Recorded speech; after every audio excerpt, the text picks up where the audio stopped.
All I do now.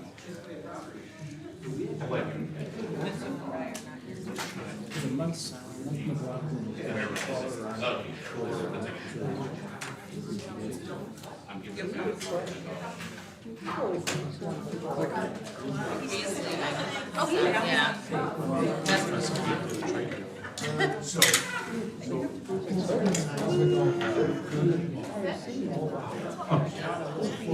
I know, you can leave it, you can leave it.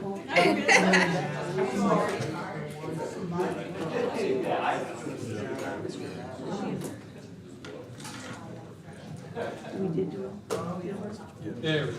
I think you just said it. My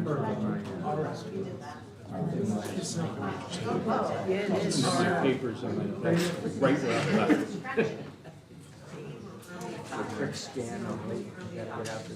I was keeping it on the charger. Plugged in now.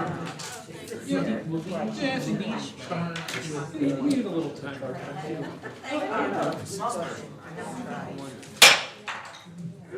Wow, cracking.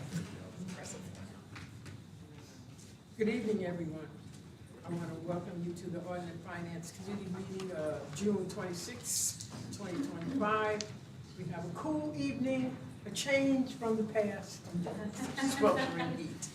So we'll start by having our majority council take attendance. Sure, Madam Chairwoman. Ms. Willingham, Present. Reedy, Alex, Present. Camisso and Ray Joyce are excused, Jamalowitz, Lakakis, Here. Bergdorf, Here. and Grimm. Here. You have a quorum. All right, let us begin. Item one. Is approving the previous meeting minutes. I got a motion from Ms. Lakakis, I got a second from Ms. Alex. All those in favor? Aye. Opposed? Unanimous, thank you very much. Items 2, 3, and 4 are tabled at request of sponsor. Items 5 through 8 will be grouped, so we'll need a motion to group. Okay, I got a motion from Ms. Alex. I got a second from Ms. Kakis. All those in favor? Aye. Opposed? Unanimous, thank you very much. All And I right. believe Mr. Riley is here to speak on them. which item are we on? 5 through 8, the Dave Latina bonds. Okay, so these are financing authorizations. So back up a little bit. So historically, we'd only done bond authorizations. A couple years ago, we started financing authorizations that allow either the expenditure out of cash that we have on hand or the bonding. We actually have net bonded in about 3 years now, so we've been doing quite well off of that. But this is to authorize either form of financing those projects. These are just the theoretical maximums that are in the capital plan. It's the same items that were approved previously. It's just we didn't have bond council before. Are there any questions from any members? Are we prepared to vote? No. Okay. I got a motion from Mr. Kakis. I got a second from Mr. Bergdorf. All those in favor? Aye. Opposed? Unanimous. We're going to skip to item 10, which is local law number D for 2025, a local law of the County of Albany, New York, authorizing appropriation of funds to the Albany County Convention, the Albany Convention Center Authority. And Ms. Cunningham is here this evening. Sure. Maybe what I'll do is kind of walk through this, that will cover the resolutions too. Is that okay? Okay. So I'm going to talk about the local law as well as the two resolutions, 249, 250. They all work together. We walked through this last night at the law committee. But essentially, the local law provides kind of the structural sort of architecture of an agreement that Albany County has made or proposes to make with the Convention Center, the authority. And then the two resolutions essentially focus on the details of an administrative services agreement, as well as that includes kind of funding allocations. I'm going to walk through that in a second. And then additional provisions of the agreement that are very core to the county working with the Convention Center on this, namely that we would receive additional hot tax revenue that would come out of the Convention Center bucket. So I'm going to kind of walk through those pieces. I did a little deck so that we don't get lost in it, but the two resolutions and the local law sort of are the architecture for this arrangement. So, Ben, do you want to flip it? Can you just flip it manually? All right, so just to level set, we've been talking about hot taxes for a few decades or so. With the legislature, and the county exec, and many of you for a lot longer than I've been involved, talking about the fact that that Albany County really wanted to see a change in the formula. What you see on the deck, and it's in the handout as well, this is the current structure that is in the state statute about how the formula breaks out. And you can see the bottom, the Advanced Albany County Alliance, which is of course our economic development arm. We've had lots of conversations about how our goal was to see a change in the state allocation because we wanted to see more of the hot tax revenue going into economic development. And that's where I think it's safe to say there's been a lot of banging our head against the wall for a few decades on not being successful at kind of changing the allocation. Okay, so that's our level set. The next slide kind of reviews very globally what our agreement is that we're proposing and have outlined through the two resolutions and the local law with the convention center. And Monica's here, of course. Thank you. So outlined in the proposal, and these are parts of the administrative services agreement language, which is the backup. There's a lot of legal language in those backup documents that lawyers, including the Republican Council, have been digging into. We've made changes along the way. We've had outside counsel review this, outside bond counsel reviewing the bond, the one related to the payback of the debt reserve, all of that kind of stuff. Okay, so contained in there, these are kind of what does Albany County get out of this. What we are exchanging, what is on the slide, is an agreement that Albany County would provide kind of a backstop to the convention center's monthly debt reserve payments. So the convention center is responsible for the bond. We are not participating in the bonding activity whatsoever. But what we are doing and agreeing to do is that if the convention center does not make its debt reserve monthly payment, Albany County would cover that and then make ourselves whole when we distribute the hot taxes. Albany County, of course, is the agent that does the collecting and distribution of the hot taxes, so it makes perfect sense that in this arrangement, if we have to use ourselves as, if the convention center has to rely on us as a backstop for that debt reserve, we would first make ourselves whole, and then they would get the remainder of their hot tax. So all that language and how that works out is in one of those backup documents that relates to the kind of reserve mechanics. So this is what Albany County would receive in exchange. First, as a condition of the bond is obtained by the CRC, and then it, I think, transfers it to the CIDC, and then the convention center actually leases the bond from the CIDC. So in exchange for our participation as the CRC, we get a pre-opening one-time fee that is 1% of the value of the bond. So the bond estimated $38 million, that would be $380,000 that would go as a fee to the CRC. That's in 25. In 2026, as a pre-opening payment, what Albany County would start to receive is a $150,000 annual payment that covers the maintenance of the walkway between the MVP and the convention center property. That walkway is owned by Albany County. The convention center and lots of folks use it, but the convention center, as part of this agreement, has indicated that on an annual basis, Albany County will receive $150,000 annually for that maintenance, and that will start in '26. Now, in 2027, the convention center expansion plan it's estimated that it's projected to open in March of 2027. So this is the arrangement of what the convention center and the legislature and the exec have kind of sat down and kind of hammered out.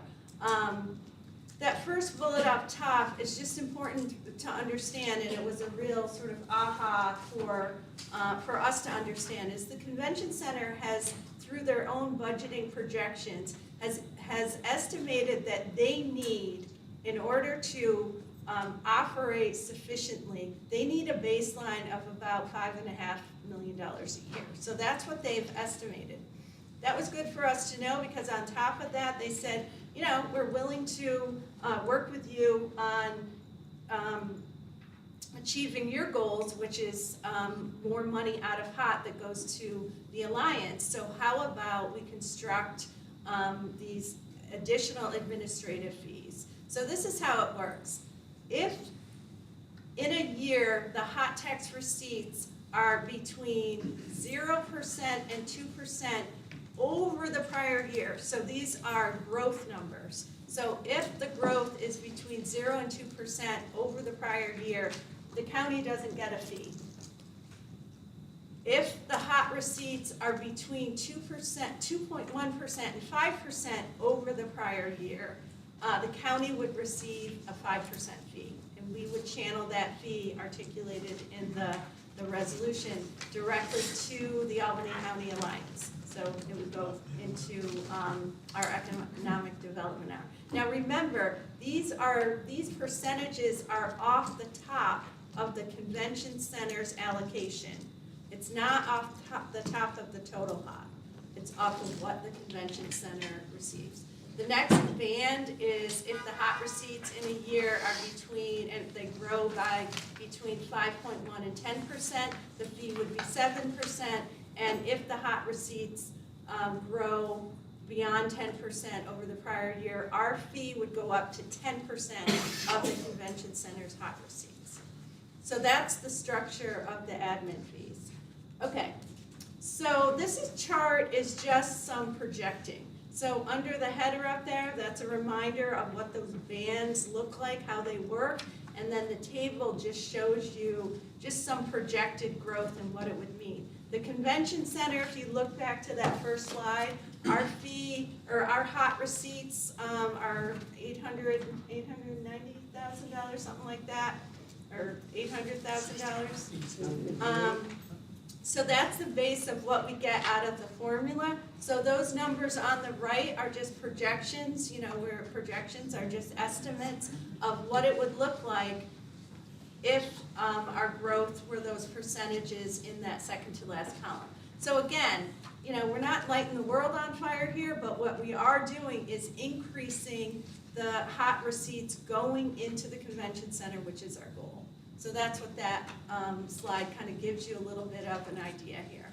The next slide is kind of like what we've just discussed as a little bit of a bonus fund. This came out of a discussion that I had with Monica where we were like, you know, what if this new expansion plan goes like gangbusters and, you know, so much activity, you know, we have a lot of things happening that are positive and wonderful in Albany County and the city.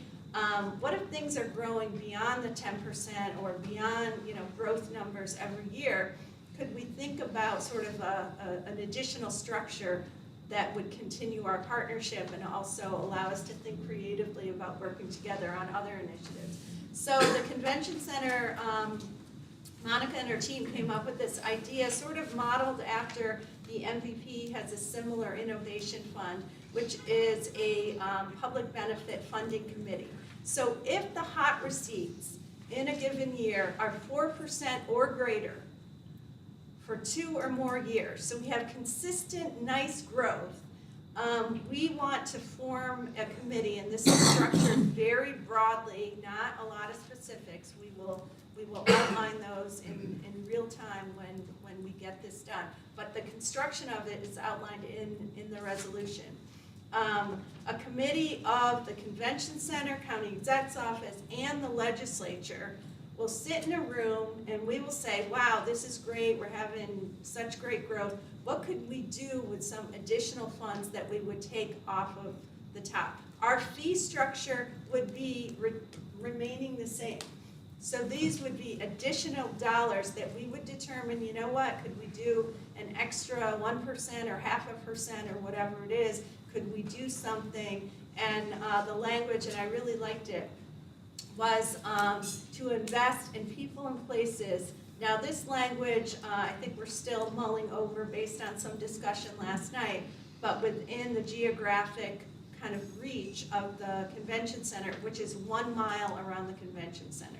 There were some discussions last night that we are contemplating about whether or not we would want to broaden that out to be sort of more county-wide, and I think there were lots of good points made, so we're thinking about that. But the broader point, is there something that the construct of this is sort of this added bonus collaborative energy that's backed up by some dollars.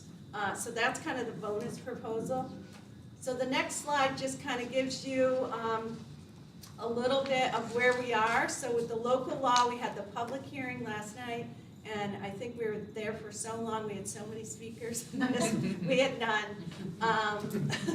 But we did have the public hearing, which we had to do.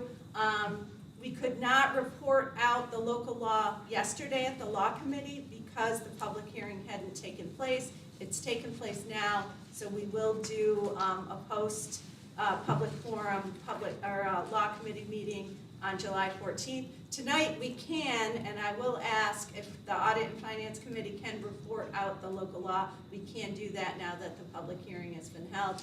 And then, as it mentions, July 14th, we'll do, we haven't scheduled it yet, a post-public forum law committee meeting, and it is our intention to bring this to the floor on July 14th. So this is, and now we're going to flip to the kind of a little bit more definition of what the resolutions look like. They are later in the agenda, but they're number 249, 250. One of them, 249, is the reserve fund replenishment agreement. And that's kind of what I already talked about, where how do we make ourselves whole if the convention center needs us to backstop that debt reserve. There's lots and lots of legal language and a lot of lawyers kind of earning their stripes by really digging into that, but that is the intent of 249. 250 is the administrative services funding agreement. That's the walkway, that's the percentages, and kind of how that works. And then just another timeline. This is on the resolutions that I kind of talked about a little bit tonight. June 26th, Audit and Finance, reporting the resolutions out. They were reported out of law last night. And then, of course, July 14th, which we kind of had a very compressed time frame because we wanted to be very cognizant of the convention center's need to, they want cranes on State Street as soon as they can get them to get this going. And then the last, just some key points that I just always like to keep right in front of us. Again, we are not the bonding agent. We are not the ones buying business. This is a 30-year agreement. The reason we did that is because the convention center, their bond is 30 years. So what we talked about is saying this is a great arrangement. Why don't we link it to the life of the bond? And so that is what is articulated in all of the language.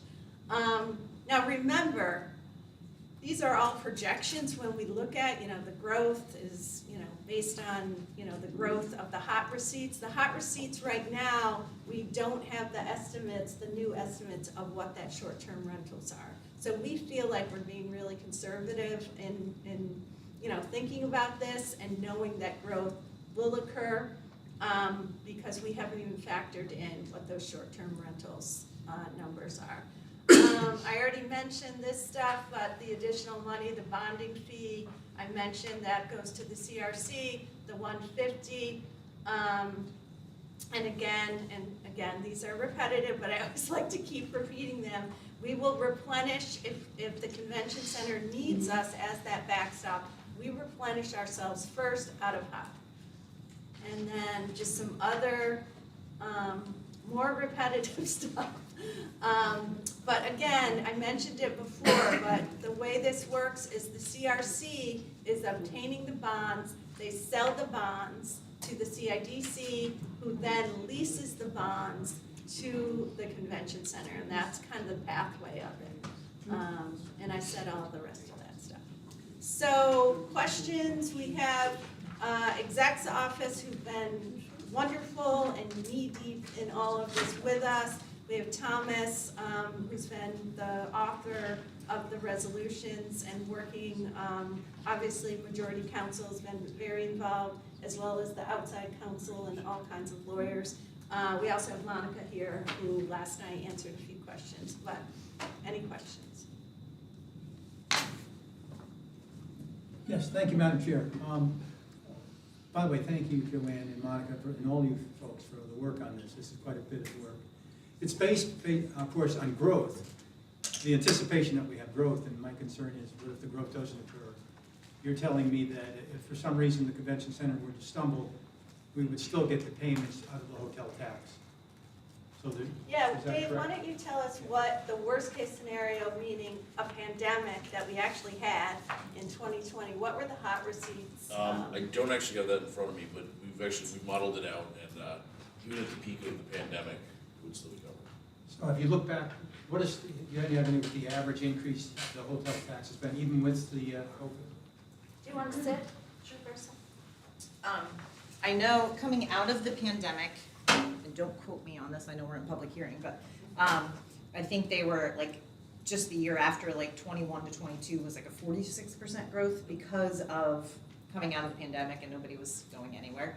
And I think even like 22 to 23 was like 17. And then it's gradually increased because we're now back actually historically high, and not only just receipts, and a lot of that isn't based on occupancy, it's actually based on average daily rate, is why the receipts are so high right now, is because the hotels are just charging more money. So inflation, which isn't great, Correct. helps us with hot receipts. Correct. So even though It doesn't help the person paying. It doesn't help the person Right, paying, right. but And to be fair, in the industry, there's been a lot of research done on that, and I know that's always a talking point for a lot of people too, is the industry research shows that people don't search by the total, they search for the daily rate. So when you're on Trivago or pick a thing, right, you're actually looking at $150 a room night versus $200 a room night, and it's, minus all the other fees. So even as far as the competitive aspect of that, it's a little bit, the industry's done a ton of research around it. But yeah, so I mean, when I did a look, and when we did our projections through our market study, because we did complete a market study out of a firm who's been doing the market studies with the convention center since its inception. So they are very familiar with the project, they're very familiar with Albany, they understand the destination, they understand our travel patterns here. The industry and their economists don't necessarily predict out further than about 2 to 3 years. This year is a prime example of it, right? Our travel industry is in a little wonky state right now because of international travel, but also just domestic travel with the economy. So they only projected out like a 2% growth rate over the years. But that's just a projection. Yeah, there's other people want to ask questions, so I want to. Sure.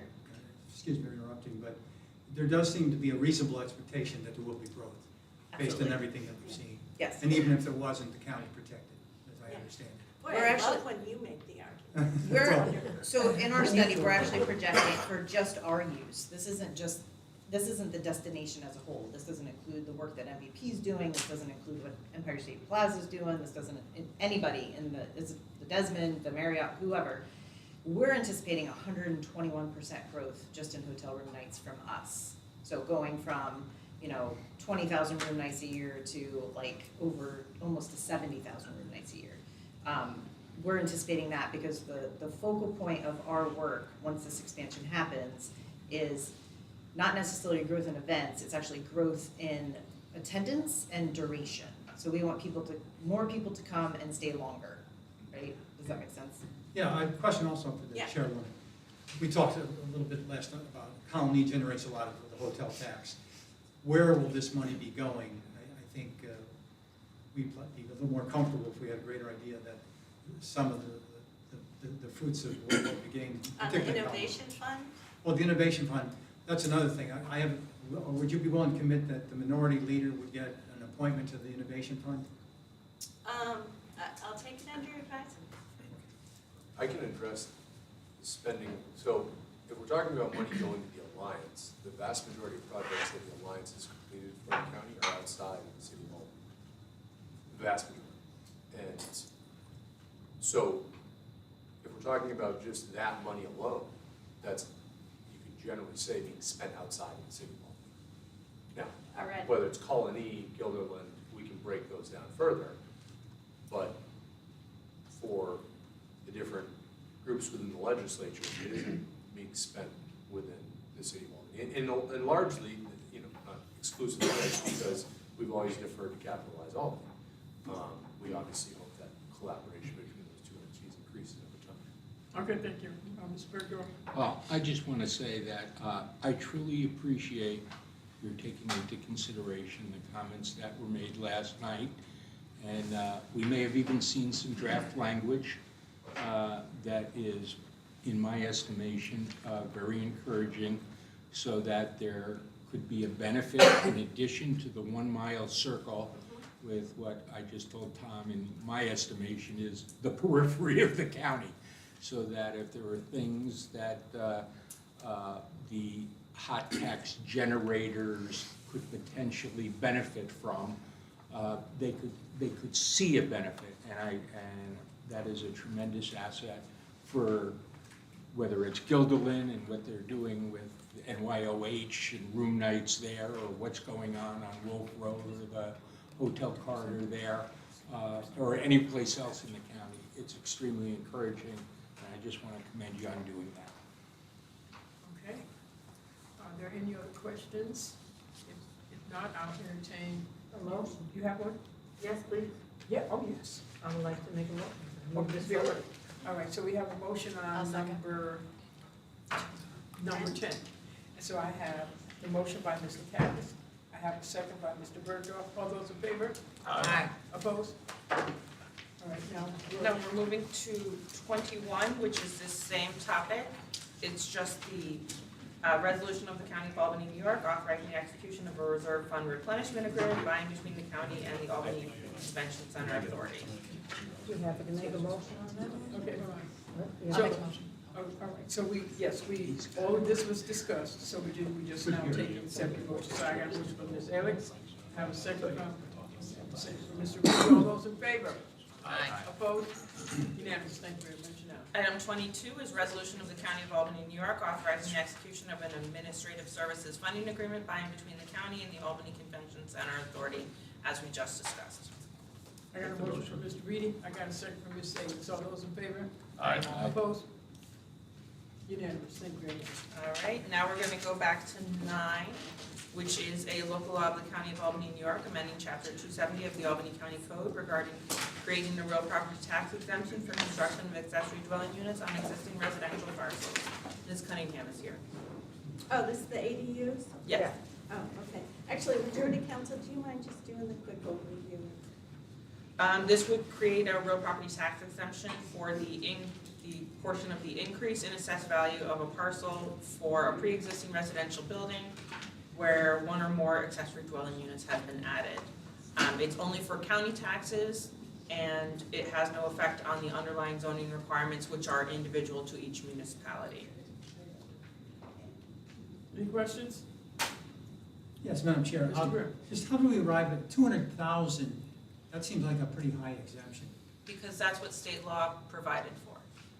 There's no, There's no wiggle if room. you want to You accept opt it, in or have to you have opt to do it, out. okay? Okay, thank you.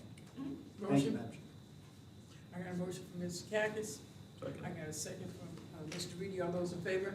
Aye. Opposed?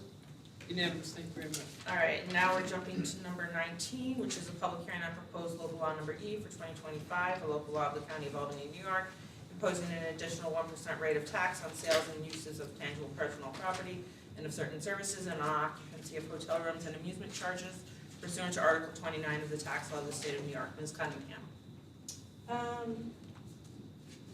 We'd like to move this out, we moved it out last night. It's just the extender for the 1%. Yep, it's just a public hearing. Oh, this, A public hearing? 19. Makes sense. All right, and this is, okay, all right. Got a motion for Mr. Cactus, I got a second from Mr. Reedy, all those in favor? Aye. Opposed?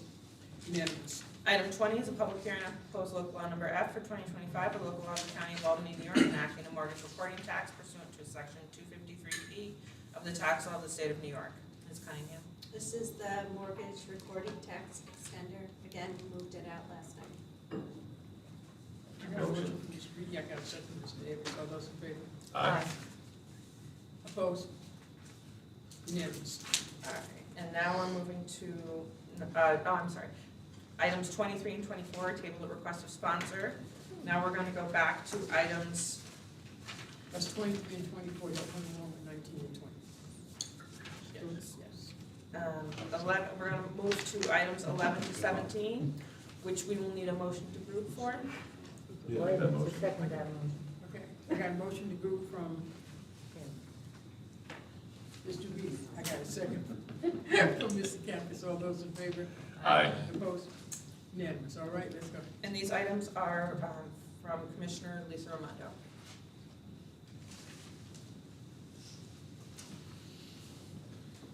Hi, good evening, everyone. So shall I not speak to each one individually? We're grouping these? Yeah, they're being grouped. Okay, wonderful. Okay, so I'm requesting authorization for financing for our capital projects for the 2025 capital plan season.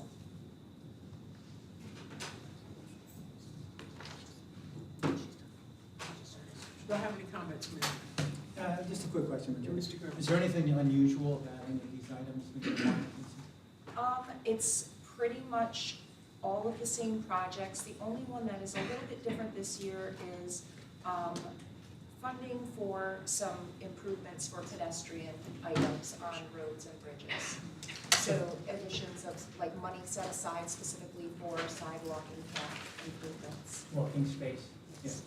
All right, thank you. Thank you, Madam Chair. Mr. Bergeron. When that happens, do you do that in coordination with the municipality in which those are? It would need to be, because generally, if it's a sidewalk, the municipality is responsible for maintaining the sidewalk. Okay. So anything like that would, pretty much the municipalities would have to be in agreement. But I mean, if Like- someone were to say, does this give somebody the ability to say, I want a bicycle lane here, and it can be done, and it No. impacts the, It's not about that, it's not about like, just carte blanche of being able to put these in. But for example, so we're doing the study for Complete Streets, which is partially funded by the legislature and partially funded by DPW budget. Once the findings for that Complete Street study occur, this allows us to have some money set aside to make some of those improvements. It will also help us do other improvements to existing facilities that are current, like the rail trail. There's certain areas that the rail trail needs some fixing. Tree roots are reflecting up, and so it's a start. okay, thank you. All right, so we have no more comments. I'd like a motion. I got a motion from Ms. Alex. I got a second from Mr. Grimm. Did I put see you put your hand up, Mr. Grimm? Yeah. Okay, all those in favor? Aye. Opposed? Unanimous. We're moving now to item 18, which is a bond resolution of the County of Albany, New York, authorizing food service and distribution equipment for the Department of Residential Health Care Facilities, stating the maximum cost thereof is $1 million, appropriating said amount therefore, and authorizing the issuance of $1 million of serial bonds of said county to finance said appropriation. Thank you. This request is for the financing or bonding authorization for the capital project for the food service and distribution equipment at Shaker Place. We have talked about this project before. Within that contains the cafe and ancillary food distribution to feed at the point on the units. Originally, when the facility was built, it was designed to service the residents on their units. COVID hit, we were not able to do that, and so now we are getting back to normalcy, and we will be able to provide those residents with a good dining experience. Any questions? No? I do have a question. Okay. Ms. Lakakis? What do you do with all the old equipment, just out of curiosity? So, some of the Not old all equipment. dead, right? What's that? It's not all dead, right? No. And in all honesty, the tray line and that service equipment, we will put into a storage situation for, in case we have another pandemic, if it's got useful life on it still, we're probably gonna keep most of that equipment. That design was not there when it initially did, so they cobbled together at the end of the project to get that installed. So we could continue that ticket delivery format through the pandemic and all that. So a lot of the base equipment also is already on the units. So this is stuff like heaters, warmers, and refrigeration and stuff of that nature that you would have in the dining areas. Good, thanks. All right. Can we get a motion? I got a motion from Ms. Salis. Second. I have a second from Mr. Berghoff. All those in favor? Aye. Opposed? Unanimous. Thank you very much. Our next item is item 25, which is authorizing an agreement with Corning Abstract regarding real property title search services. Jeffrey Neal is here.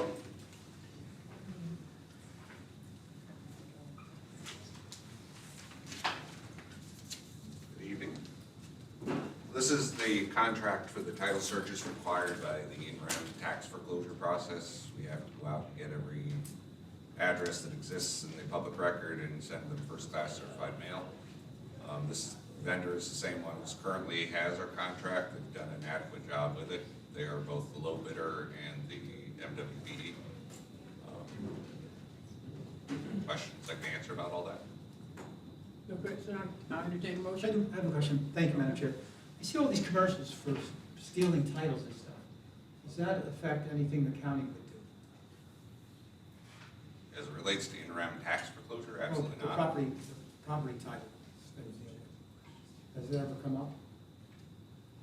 So we research the title of the properties the county does not yet own. So whatever exists in the public record, if there were fraudulent transactions, it would show up, we would mail them a notice whether they're accurate or not. So you They have check to it mail out. the notice. Yeah. But we wouldn't detect illegal activities. That would be the clerk's office and sheriff would pick that up. They've had instances in the past where there were deed theft issues going on, but that wouldn't be a tax foreclosure issue. Okay. Thank you, Madam Chair. Motion. I got a motion from Ms. Reedy. I got a second from Ms. Salis. All those in favor? Aye. Opposed? Unanimous. Thank you very much. Item 26 is authorizing cancellation of certain unenforceable delinquent real property tax liens on 74 Morton Ave and 86 Morton Ave in the city of Albany, and chargeback of the amount credited in connection with said lien. Commissioner Mike McGuire is here this evening. Chair, member of the Audit and Finance Committee, good evening. I have one item for you this evening. It's a request for a resolution to declare taxes from 2018 as unenforceable. The two taxes in questions were levied against the Albany Housing Authority, one for 74 Morton Ave, one for 86 Morton Ave. Albany Housing Authority is a public housing authority organized under Section 2 of the Public Housing Law. They are exempt from real property taxes. Tax bills were erroneous. This is beyond the statute of limitations for our normal correction of errors process, so I'm here with a resolution requesting that you adopt a resolution. I got a motion. Ms. Lockhart. No, I'm not on the committee, Madam Chair. I'd love to, but I'm not on the committee. Oh. I'll make the motion. I'll second. Sorry. I see you do so much. Okay. Who goes first? I got it. I got a motion. I got a motion from Mr. Reedy. I got a second from Ms. Gax. All those in favor? Aye. Aye. Opposed? Unanimous. Thank you all. Thanks for including me, though. Include Ms. Lockhart. Item 27 is a bond resolution of the County of Albany, New York, authorizing the core switch telephone replacement and data center project for the Division of Information Services, stating the maximum cost thereof is $1.9 million, appropriating said amount therefore, and authorizing the issuance of $1.9 million of serial bonds of said county to finance said appropriation. Mr. Alderson is here this evening. Good evening, committee members. This is a request for $650,000 of additional capital project financing for information services to undertake network upgrade projects, including new server replacement, switch replacement, and starting to upgrade the HVAC in the county's data center. If there's any questions, I'm happy to take them. All right, entertain a motion? Make the motion. I got a motion from Mr. Reedy. I got a second from Mr. Berko. All those in favor? Aye. Opposed? Unanimous, same thing. Item 28 is a bond resolution of the County of Albany, New York, authorizing food service and distribution equipment for the Department of Residential Healthcare Facilities, stating the maximum cost thereof is $495,000, appropriating said amount therefore, and authorizing the issuance of $495,000 of serial bonds of said county to finance said appropriation. Thank you, and if I don't mind, I have Patrick here because it kind of correlates with the previous project, but at the Shaker Place, we're looking to install some servers and switches that will allow us to, one, stand alone on our network, and two, upgrade to a point where we are in a modern security fashion to go along with the county's infrastructure. Also in that, did we say food service? Oh, my eyes went. Sorry. Information services, sorry. We also have reached the end of life of roughly 40 to 50 computers that are not Windows 10 or Windows 11 serviceable. So that upgrade has to happen in the near term, as support for Windows 10 is scheduled to end in October of this year. No questions? Motion. Madam Chair, if you would. You have a question, Mr. Grimm? Thank you. I've got like 3 or 4 letters in the last couple of years from medical offices that they hacked into my private information. Sure. How do we, at the nursing home, how do we protect that? Do we do anything in particular? So our base EMR, which is a remote-based system which we access from our network to the network of PCC, it's called point-and-click care. That's the EMR that we use. Through that, they have encryption models that transfer that data back and forth between us. If there's any data breach or monitoring of that they succumb to, they would notify us, which we have not had. But yes, that is how it's handled there. It's all encrypted on their servers, and then on our side, you have to get in. At the nursing home, my understanding is they're currently implementing some additional security measures for their staff. So when they're accessing the system, it's only authorized users who are accessing the system. Like Sean mentioned, it is a cloud-hosted product, so all data is encrypted in transit and in rest in order to be in compliance with HIPAA standards. But there can be breaches at any point in time along when care is delivered, from the EMR to even to the point where insurance pays for any care provided. So it's one of those situations where oftentimes a breach can occur at any point in time. For many insurers, there was a breach associated with a vulnerability called Log4j that happened 2 years back that pretty much impacted every single insurer. So it's very common to get letters in the mail noticing folks about a potential breach of medical information. Typically, they provide credit monitoring. So if you get any letters to that nature, I certainly recommend signing up for credit monitoring. Well, let's see you guys are doing what you can. Thank you. Okay. Thank you, Madam Chair. Thank you. Got a motion from Ms. McCackis, I have a second from Mr. Reedy. All those in favor? Aye. Opposed? Is that? There are no further items. There Motion are to no- adjourn. I got a motion Second. to adjourn. I got a second from everybody. Good night, everyone. Thank you so much. Oh, it's been a long week.